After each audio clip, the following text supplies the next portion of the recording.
I'm Dirk Burrowes with a very special car. This is number 1044 Tucker. And I'm here with the great-grandsons of Preston Tucker. Welcome to the show. Thank you. Thanks, guys. Thank you. Now, they've taken a very special mission on, and they're actually not only restoring this, but they're doing some more things that you'll find out on Facebook if you check them out. First off, I'm Dirk and Sean. Sean and Mike. Mike. Yes. Thanks. So, tell me, guys, why? I mean, it kind of came pretty natural. I mean, we've always been car guys our entire lives, and when it came, in the blood, huh? Yeah. Well, yeah. And then when it came time to kind of get the opportunity to get involved in some of the Tucker cars, it was an obvious thing to do. So we're super proud of our heritage and super happy to do it. So it's a labor of love. It is. So, how do you feel about all this? Very similar. I think for us, this really turned into the project of a lifetime. I never thought that we would get this deep into a car, and for Howard to give us the freedom to bring it back to what it was, digging through blueprints in the basement, trying to find each individual piece of this car to make sure it was right, really drove us to make it what it is today.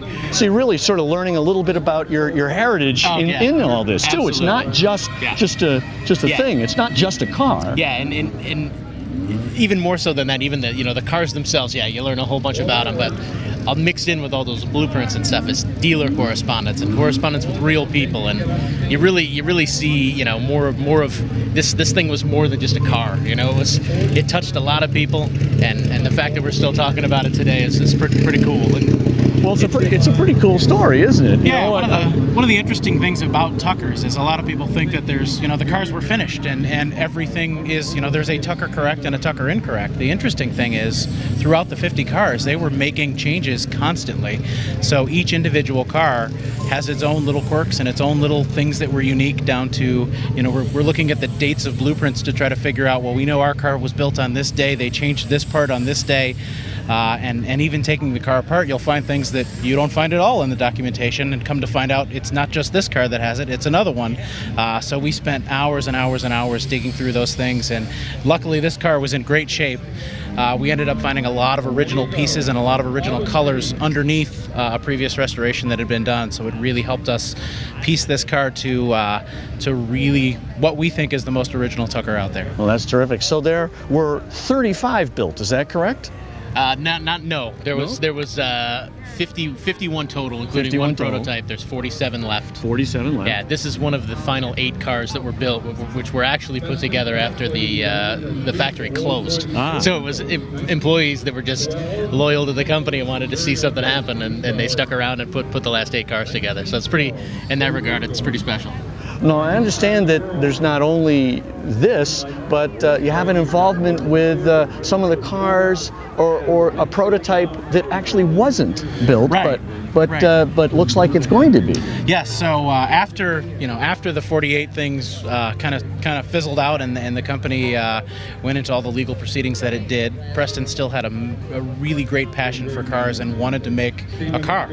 So he happened to be very good friends with a gentleman that became the president of Brazil, and him and a designer named Alexis de Santovsky designed a car called the Carioca, which was going to be built in Brazil.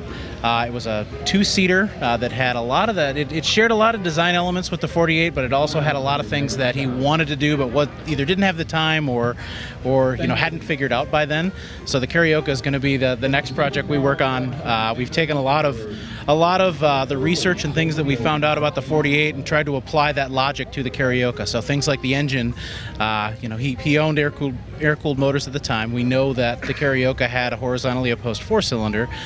We've gone out and found an original Franklin horizontally opposed 4-cylinder that we believe was used in the car, so we're going to use that in the Carioca. And as we find out more of those things, try to build that car the way that we think that he intended it, and a car that never was. So it's a very exciting project for us. Well, that's terrific. So you really, carrying on the family tradition here. Yeah, and one of the other cool parts is we've got Rob and Bob Ida in New Jersey, who were original Tucker dealers that are also going to be part of the Carioca project, and the talent that those guys have, there's no way we could pull off any of this stuff without those guys. So having that resource and the history of those guys, along with all the Tucker resources. It's going to be the karaoke is going to be something really special. So this is really a coming to the Mount, isn't it? Oh, yes. Yeah. I mean, we met Rob, back when we were in high school, when Rob was building his first Tucker for his grandfather, and hit it off right away. We share the same passion for not only these cars, but all the cars that never were, not only from a Tucker perspective, but from a work ethic perspective, from a originality perspective, to really make sure that these are the best cars that we can produce and make sure that they're as original as possible. Well, that's terrific. It is absolutely a pleasure to just be able to talk to you and understand what you're doing, and the passion that's here.